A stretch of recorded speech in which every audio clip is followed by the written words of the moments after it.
حدیث نمبر 10. اتقِ دعوۃ المظلوم. انگریزی ترجمہ. Beware of the supplication of the oppressed. حدیث نمبر 7 کا انگریزی ترجمہ. Safeguard your tongue. ٹھیک. حدیث نمبر 4. الدین والنصیحۃ. حدیث نمبر 5 کا انگریزی ترجمہ. Keep your courtyards clean. جس سے مشورہ لیا جائے وہ امانت دار ہے. حدیث نمبر. جس سے مشورہ لیا جائے وہ حدیث نمبر 9. شاباش.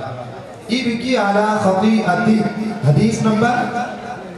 حدیث نمبر 13. 8 نمبر ہے. حدیث نمبر 13 کا انگریزی ترجمہ. The one who severs the ties of kinship will not enter the paradise.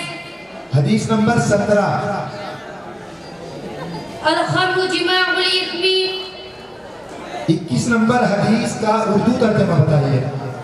چغل گھوڑ جنت میں نہیں جائے گا. شاباش. حدیث نمبر 25 کا انگریزی ترجمہ. All the creatures are family of Allah. حدیث نمبر 28 کا اردو ترجمہ. حسد سے بچو. شاباش. حدیث نمبر 34. الکلمۃ الحکمۃ غالۃ المؤمنین. حدیث نمبر 37 کا انگریزی ترجمہ. Lying leads to sins. ٹھیک ہے. شاباش. آخری چوتھا طالب محمد ریحان.